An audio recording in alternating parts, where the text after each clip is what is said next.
Anunnaki Story, Episode 6, The Bloodline of the Gods. What if I told you some of the most powerful rulers in ancient and even modern history weren't entirely human? According to Zecharia Sitchin's The 12th Planet, that's not just mythology, it's legacy. After the Great Flood, the Anunnaki didn't just help humans rebuild, they established dynasties, bloodlines, by mixing their DNA with ours. Not by accident, but by design. The result? A hybrid elite class, part human, part Anunnaki, placed into positions of power to rule on their behalf. These weren't regular kings. These were semi-divine rulers, often described as demigods, who lived longer, ruled stronger, and were seen as the literal sons of the gods. Think about ancient Egypt. The pharaohs claimed to descend from gods who came from the sky. Mesopotamian kings traced their authority directly to the heavens. Even early biblical figures like the Nephilim in Genesis are described as the offspring of the sons of God and the daughters of men. Sitchin believed these weren't metaphors. They were records. The Anunnaki created bloodlines to control humanity from behind the scenes. And some of those lineages may still exist today. It's why royal families across history, from Sumer to Babylon, from the pharaohs to medieval Europe, put so much emphasis on keeping bloodlines pure. Why they intermarried, why the divine right of kings was unquestioned. Because their power wasn't just political, it was genetic. Even today, conspiracy theorists and alternative historians believe some global elites still carry the Anunnaki gene. The idea sounds wild, but when you look at the ancient records, the symbolism, and the obsession with lineage, it starts to feel a little too coordinated. Could the bloodline of the gods still walk among us? If the Anunnaki never truly left, are their descendants still in control? In Episode 7, we'll explore the cities of the gods, the sacred places the Anunnaki called home on Earth, from Eridu to Babylon, from temples to spaceports. Follow and share if you're ready to keep digging into the ancient truth that reshaped human history. We're just scratching the surface.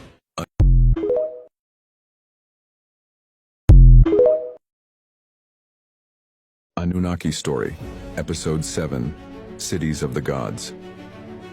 In Episode 6, we revealed the shocking possibility that royal bloodlines may trace their origins back to the Anunnaki, hybrid rulers who were part god, part human, and born to dominate. Now let's go deeper. Let's talk about the places the Anunnaki called home, not in myth, but on Earth. These weren't fantasy lands. These were advanced, structured cities built thousands of years ago with precision and knowledge that still baffles archaeologists today. According to Zecharia Sitchin, the Anunnaki established a network of spaceports and cities across Mesopotamia. The very first of them was Eridu, known as the City of the Gods. In the Sumerian king list, it's written, "When kingship descended from heaven, it was in Eridu." Then came other legendary cities, Sippar, Shuruppak, Nippur, and of course Babylon, each with a specific function. Some were religious centers, others were hubs for mining, administration, or even launching pads. Yes, launching pads. Sitchin believed that Sippar, now buried under desert sand, was a spaceport used by the Anunnaki to travel between Earth and their home planet, Nibiru. Ancient depictions show winged discs, rockets, and beings in what look like spacesuits. Coincidence? These cities were built using advanced mathematics, astronomical alignments, and megalithic architecture. In some locations, magnetic anomalies and high radiation levels suggest technology we still don't understand. And the most fascinating part? Many of these cities were destroyed, not by nature, but by war. Sitchin believed that the Anunnaki themselves fought over Earth. Cities were leveled in nuclear-like events thousands of years before the modern age. The ancient texts speak of fire from the skies and poisoned lands. Eridu, Babylon, Uruk, they weren't just settlements. They were installations of divine power, blueprints for civilization, and maybe waypoints for something much bigger. In Episode 8, we'll dive into the Anunnaki Civil War, how the gods themselves turned against each other, leading to destruction, division, and secrets buried beneath the sands of time. Follow and share if you're ready to uncover the ancient truth that reshaped human history. Don't miss what's coming next. Anunnaki Story, Episode 8, The War of the Gods. In Episode 7, we explored the cities of the gods, Eridu, Sippar, and Babylon, built by the Anunnaki as centers of power, worship, and possibly space travel. But what happens when the gods themselves turn against each other? This is the story of the Anunnaki Civil War. Zecharia Sitchin, through his interpretation of Sumerian texts, reveals that Earth wasn't just a place for mining gold. It became a stage for power struggles between the Anunnaki leaders, and just like humans, they were driven by pride, jealousy, and ambition. The two main rivals, Enlil and Enki, half-brothers, both sons of Anu, the ruler of Nibiru. Enlil believed in order and control.